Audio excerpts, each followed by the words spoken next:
Today we are talking about the first exhibition of my fiber sculptures. Hi there, welcome back. If you're new here, I'm Clara. I'm an artist and I use textiles, fabrics, threads to make art. On these videos in this channel, I talk about art, my life, and the ideas behind the work. I want to start by saying thank you. Thank you so very much for all the kind wishes from last week's videos. You guys are amazing. Thank you. In this week's video, I want to share that I have a solo exhibition coming up that is opening on April 23rd. And I am so excited to have this solo exhibition. I am working with a curator that I have admired for so long. And so when I opened my email and I saw that she was offering me a solo exhibition, I was besides myself. I was so happy. And so in this video, I'm going to bring you along to see how I am prepping to get this exhibition on the road. I'll be revisiting works that I created 10 years ago for this exhibition. It's really interesting to see how your commitment to work for a long period of time evolves. So come along with me.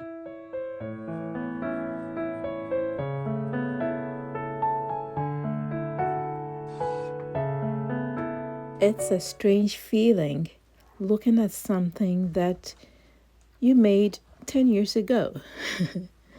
This piece I'm working on right now for my upcoming solo show was created in 2016. Since I never even finished framing it, and 10 years later, I'm finally getting to include it in a show, I decided to focus on getting it ready for display. Completing something I left behind, that in itself feels meaningful, like closing a loop or maybe opening a new one.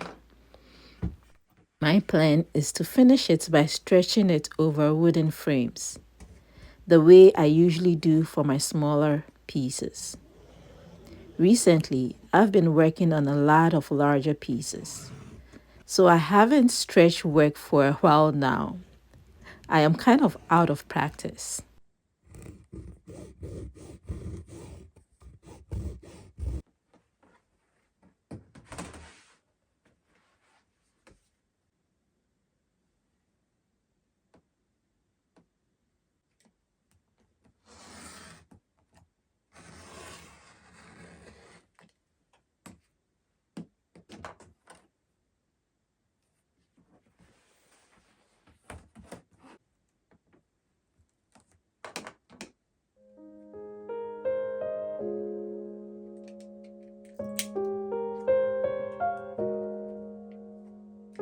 At the time I created this piece in 2016, it felt complete. It felt right. Coming back to it now, I see some things I would do differently. So I quickly set out to fix them. Small things at first, like a little piece of fabric that was missing from the work, which would make the shape of that particular orange right there look more realistic. And then, the background of this work is also plain. It has no extensive free motion embroidery like I now do on my current works. So I was just going to fix them all.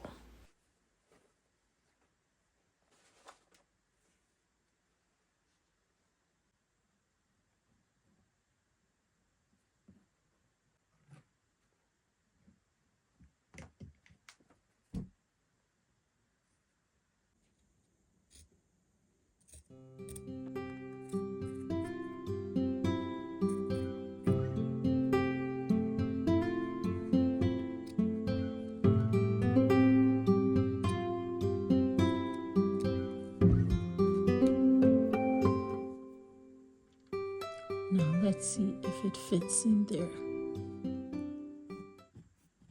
Yeah. After I added that small piece of yellow fabric to fix the missing piece, I stopped because I realized that I wanted to keep this piece honest. I wanted it to show exactly where I was 10 years ago, how I was thinking, what I knew, and what I didn't know yet. I think there's something important about letting that remain. Growth isn't about improving the past. It's about allowing the past to exist as it is, so you can really see how far you've come. Leaving the past honest allows you to truly appreciate the present. So, I didn't add extra embroidery to this piece. I've decided to leave it as it is. There's a real temptation to go back and fix your old work. You look at it with new eyes, more skill, more experience, a clearer sense of what you would do differently now.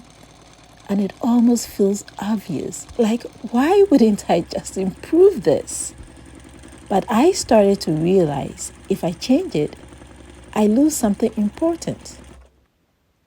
This piece holds the truth of where I was at that time, not a polished version of it, not a corrected version, the real version.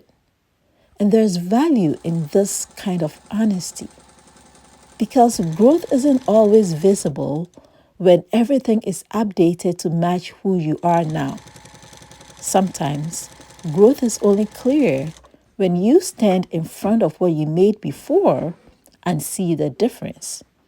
See the gaps, see the risks you took, see what you hadn't figured out yet, and also see what was already there. There are things in my older work that I still recognize today. Ideas, instincts, the way I stitch, choices that have stayed with me, like the way I use threads. They have all stayed with me. If I erase or revise the past, I flatten that timeline. It starts to look like everything came fully formed when it didn't. Leaving the work as it is allows the full story to exist. It lets me appreciate the distance between then and now. It reminds me that growth takes time, and it gives me a kind of evidence that the work I've been putting in over the years has actually changed something. Not just in the work, but in how I see.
Right now, I'm preparing to select the works for my solo exhibition.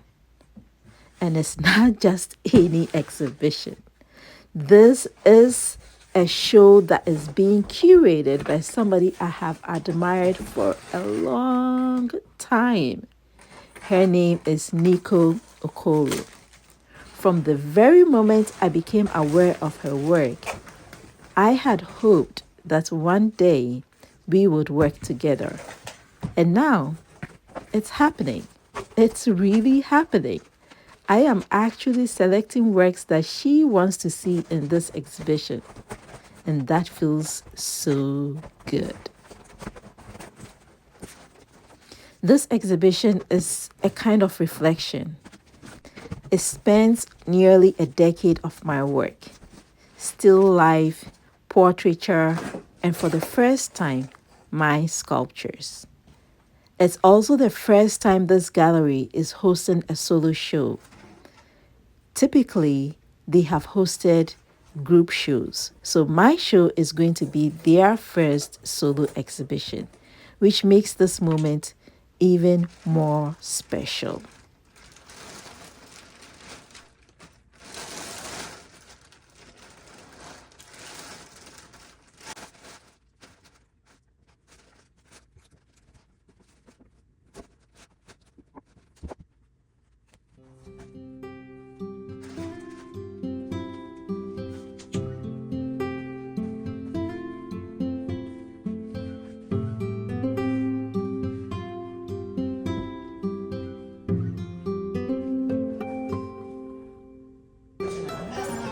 There's something surreal about seeing all these works together.